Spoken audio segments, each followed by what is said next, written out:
Hoje a gente vai falar de minissérie. Isso mesmo, eu acabei de assistir uma minissérie muito legal da Netflix que chama... Fala, meu povo! Hoje a gente vai falar de minissérie. Isso mesmo, eu acabei de assistir uma minissérie muito legal na Netflix que chama Alias Grace. Alias Grace é baseado num livro de mesmo nome da Margaret Atwood.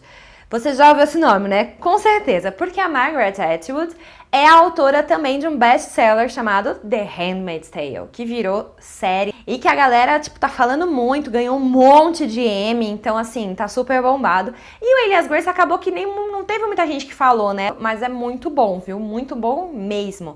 É uma minissérie de 6 episódios que foi feito por um canal canadense que chama CBC, e foi exibido no Festival de Toronto. Agora tá na Netflix. E bom, vamos lá falar de Alias Grace então. Alias Grace é baseado numa história real que aconteceu em 1843. Neste período, lá na era vitoriana, no Canadá, uma imigrante irlandesa chamada Grace Marks foi acusada de ter assassinado, junto com o Mr. Dermot, que era um cara que trabalhava no estábulo, o seu patrão e a sua governanta, e terem fugido juntos, roubando tudo que tinha na casa. Os dois foram condenados à forca, porém, somente o Dermot foi enforcado. Ela teve prisão perpétua. Depois de bastante tempo presa, ela foi libertada por bom comportamento e não se sabe o que aconteceu com essa mulher. Ninguém sabe, ninguém viu. Alguns dizem que ela foi para os Estados Unidos e morou lá até morrer, mas a verdade é que não há registros, a gente não tem como saber.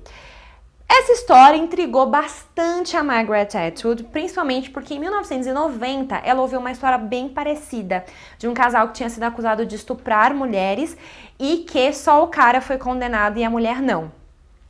E ela ficou com isso na cabeça e resolveu escrever. Então ela pegou essa história real e ficcionou. O que ela inventou? Ela criou um médico, que seria um psiquiatra na época, né? Na época acho que chamava alienista, se não me engano.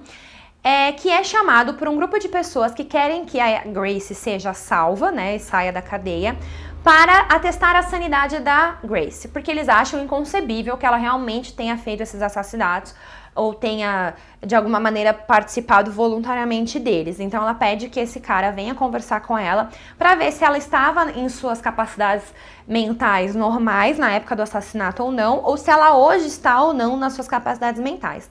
E aí chega esse cara, o Dr. Simon Jordan, na história, para tentar desvendar este grande enigma que se mostra Grace Marks. It is not a question of your guilt or innocence that concerns me. I simply wish to know what you yourself can actually remember. A produção, a Margaret Atwood também aparece como consultora de produção. O roteiro é da Sarah Polley. Com 17 anos ela leu esse livro, o livro é de 96, e ela sempre quis adaptá-lo ao cinema. Acabou não virando um filme, virou uma minissérie, mas pelas mãos dela. E a direção também é de uma mulher, é da Mary Harron. Então é um projeto bem cheio de mulheres, né, fazendo tudo junto. E aí o que acontece? O texto é muito bom, né? É um projeto que, diferente do The Handmaid's Tale, que é muito visual a série, né? Em Alias Grace, tudo muito é na narrativa. Tudo acontece na narrativa. A narrativa é a complexidade da coisa. É o que a nossa protagonista conta, que vai nos intrigando ou não, deixando a gente desconfiado ou não. Como eu disse, a Grace é um grande enigma. E como um grande enigma que ela vai entregando o que ela quer entregar. Ela conta o que ela quer dizer, ela dá a versão que ela acha que o interlocutor quer escutar. E é nesse ambiente que a gente vai tentando entender quem é Grace, porque ali o objetivo não é dizer exatamente se ela é inocente ou se ela é culpada. O objetivo é tentar desvendar quem é aquela pessoa. Então a gente vai nesse mistério, assim, ela vai contando algumas coisas, ela diz logo de cara pro Dr. Simon Jordan que talvez ela minta. Então a gente não sabe o que é verdade e o que não é, né? Ela vai jogando com isso. É muito interessante o como Alias Grace mostra sobre a arte de contar histórias. Porque tem uma analogia bastante clara na série, que ela fala bastante, que é sobre a colcha de retalhos. Ela costura colchas de retalho e ela tá o tempo todo costurando enquanto ela fala com o doutor. E ela narra essa história como uma colcha de retalhos. Ela vai escolhendo os pedaços que ela quer contar e vai costurando da maneira que lhe aprovém. You've given up hope of being set free. I save my hopes for smaller matters. I live in hopes of having a better breakfast tomorrow than I had today. Por outro lado, essa coisa da costura, de retalhos, é bem angustiante, porque ela vai contando as histórias da vida dela e ela tá sempre ali centrada costurando. Você não sabe exatamente se é um descaso com o doutor ou se ao mesmo tempo ela é perigosa, então ela pode, sei lá, matar o doutor a qualquer momento com uma agulha, não sei, qualquer coisa do gênero. Fica uma tensão esquisita no ar, porque apesar dela aparentar serenidade, ela faz bem o típico papel da bela recatada do lar, assim. Ela é muito boazinha, ela fala baixo, ela tem um tom dócil, ela é sempre extremamente bem educada, mas ao mesmo tempo tem um peso, tem um estigma dela ser apontada como assassina. E ela também brinca com isso, ela brinca um pouco com a invisibilidade e visibilidade. Porque pensa bem, quando que um médico rico prestaria atenção na história de uma imigrante irlandesa que é empregada doméstica? Nunca! Mas ela sendo assassina, ela tem isso. Ela tem esse olhar de todo mundo. Ela tem uma plateia. E eu acho que eu tenho a impressão que isso também instiga um pouco a personagem, sabe? E ela vai brincando um pouco com isso. E também uma coisa essencial na narrativa que ela brinca sobre o fato dela ser mulher. Alguns críticos e alguns historiadores afirmam que a Grace Marks, a real e a da história da série, teriam utilizado das regras do patriarcado contra o patriarcado. Por que eles dizem isso?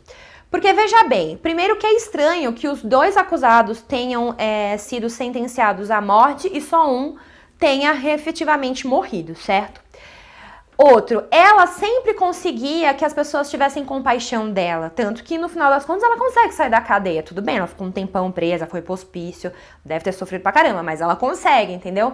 Porque ela no tribunal, ela faz esse papel da mulher indefesa, esse papel de, imagina, ela com certeza foi induzida a fazer isso, porque ela nunca faria, olha como essa menina é bonita, olha como ela é educada, olha como ela é dócil, olha como ela é recatada, e naquela época, era isso que contava, né, pra dizer se uma mulher era boa ou não era boa, sabe? E tinha uma coisa assim muito etérea na visão da mulher, muito santificada.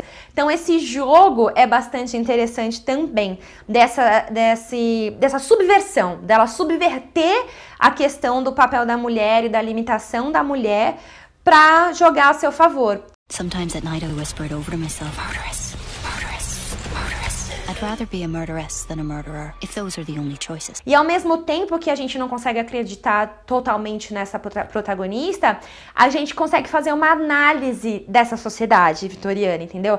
É como se a gente fizesse uma investigação do que acontece dentro das casas. A série é toda dentro de casa, é sempre doméstico o ambiente. Então a gente consegue investigar isso, a gente consegue ver a situação da mulher. E também tem um outro lado bastante interessante da série, que a Margaret estava pesquisando questões sobre a consciência, a subconsciência, a hipnose, na época que ela estava escrevendo esse livro. E na série isso é tratado, principalmente no último episódio, e a gente também não sabe se é verdade ou mentira o que acontece ali, mas é um bom chamariz para também a questão da audiência, como ela adapta o roteiro, como ela adapta a performance dela, a Grace, conforme a audiência. E ela adapta, e talvez ela esteja adaptando isso ali naquele último episódio, a gente nunca vai saber, entendeu? E pra fechar, que eu não podia deixar de falar, da Sarah Gadon, que tá ótima no papel, ela consegue usar todas as nuances, porque ao mesmo tempo que a personagem tem que ser o tempo todo serena e dócil, essas coisas todas que a gente falou, ela muda bastante. Então ela tem os seus momentos de raiva, ela tem momentos de objetividade e de que ela é direta, que ela usa muito sempre falando da amiga Mary Whitney. Ela, toda vez que ela vai ser mais objetiva e direta, ela diz, não, mas é porque a minha amiga Mary falava isso. Porque ela sempre se coloca nesse local de a boazinha, né? De, não sei o que tá acontecendo. Ao mesmo tempo, ela nunca diz, não, eu não matei. Ela diz que não lembra. Ela diz que teve lapsos na memória e que ela não lembra o que aconteceu. Mas, ao mesmo tempo, ela vai enredando tudo de modo a pender para a inocência dela. Apesar de eu não acreditar e não ter comprado essa inocência dela. E a Sarah manda muito bem nisso. Assim, são poucos gestos, são poucos olhares, mas que são bem cativantes, assim. Porque eu acho que a história já é tão cativante que você fica tão aqui, assim... sabe, como se você estivesse analisando uma escultura, alguma coisa assim, você fica ali analisando a personagem. E ela nos surpreende. Toda vez que você acha que você entendeu a personagem, ela faz uma outra coisa na atuação mesmo, não só no texto que fala, opa, Não, calma aí, tem alguma coisa estranha nesse negócio. E isso vai te levando ao todo da série.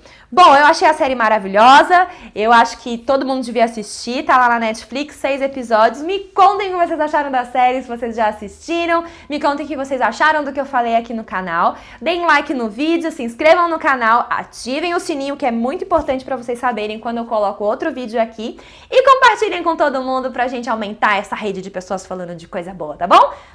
Até!